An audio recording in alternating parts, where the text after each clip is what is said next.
शिक्षा क्षेत्र 15 जनपद बलिया से मैं सुनील कुमार तिवारी कक्षा 7 के बच्चों के साथ आपके सामने प्रस्तुत हूँ।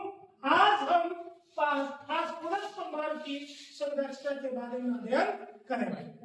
सबसे पहले आप लोग मुझे बताइए कि फास्फोरस का परमाणु संख्या या परमाणु क्रमांक या एटॉमिक नंबर कितना होता है?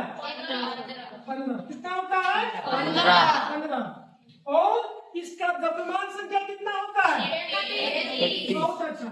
ये दो जानकारी यदि हमारे पास है, इन दो जानकारियों के आधार पे हम फास्फोरस परमाणु की संरचना बना सकते हैं।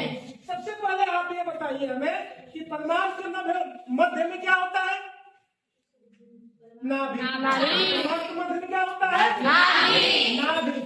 नाभिक में परमाणु के दो मूलभूत कोण पाए जाते हैं, जिन्हें हम प्रोटॉन और न्यूट्रॉन कहते हैं। प्रोटॉन धन आवेशित होता है जबकि न्यूट्रॉन विद्युत उदासीन होता है।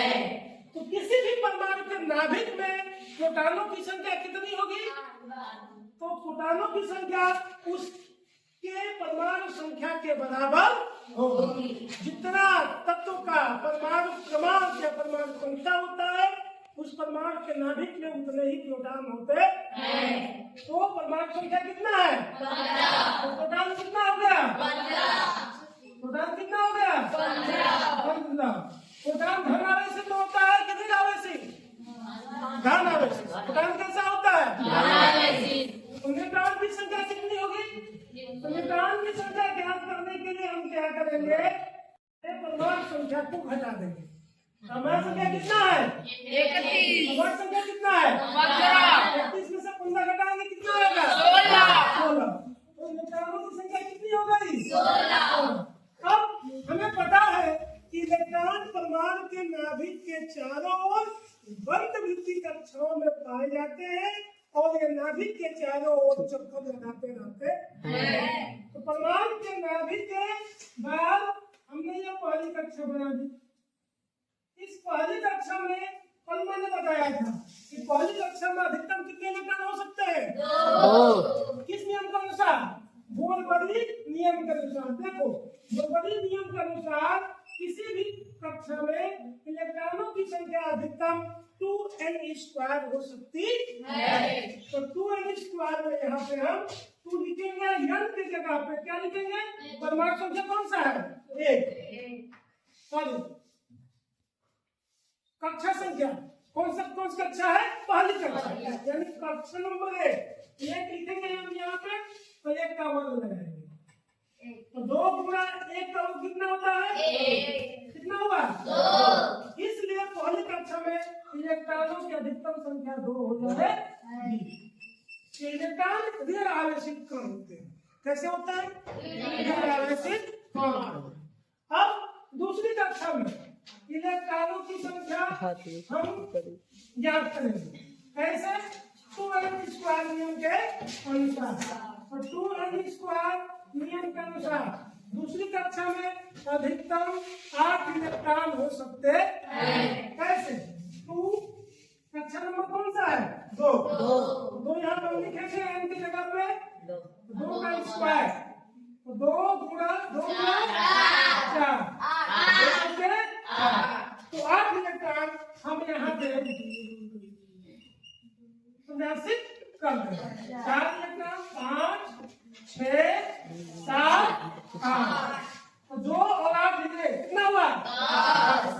अभी भी हमको 5 इलेक्ट्रॉन रखना जरूरी है। क्या करना? 5 इलेक्ट्रॉन रखना जरूरी है। तो 5 इलेक्ट्रॉन कहाँ पर जाएगा? तीसरी कक्षा में। किस कक्षा में? तीसरी कक्षा में। और तीसरी कक्षा में इलेक्ट्रॉनों की अधिकतम संख्या कितनी हो सकती है? तो हम इस तरह से रखेंगे 2n²। कक्षा नंबर 3 है तो 3 का वर्ग हो जाएगा और 2 गुणा 3 है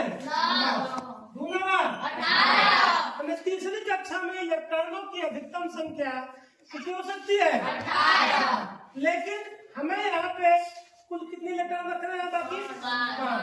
15 चाहिए टोटल। क्या चाहिए? 15। जितना किसी भी विद्युत उदासीन परमाणु में इलेक्ट्रॉनों की संख्या उसमें उपस्थित प्रोटॉनों की संख्या के बराबर होती है। प्रोटॉन 15 है तो इलेक्ट्रॉन भी कितने होंगे? 15। तो 2 और 10, 15 में से 10 घटाएंगे कितना बचा?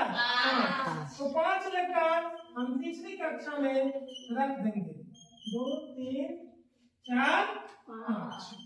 इस प्रकार से आपका इसमें इलेक्ट्रॉनिक विन्यास क्या हो गया? इलेक्ट्रॉनिक विन्यास।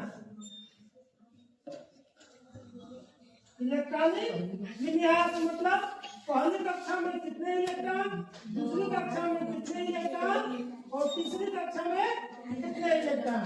कितना जाएगा? 2 8 5। फास्फोरस का इलेक्ट्रॉनिक विन्यास हो गया 2 8 5। अब आप बताएंगे प्रोटॉन कितना हुआ फास्फोरस में? 15। न्यूट्रॉन कितना हुआ? 16। इलेक्ट्रॉन कितना हुआ? 15।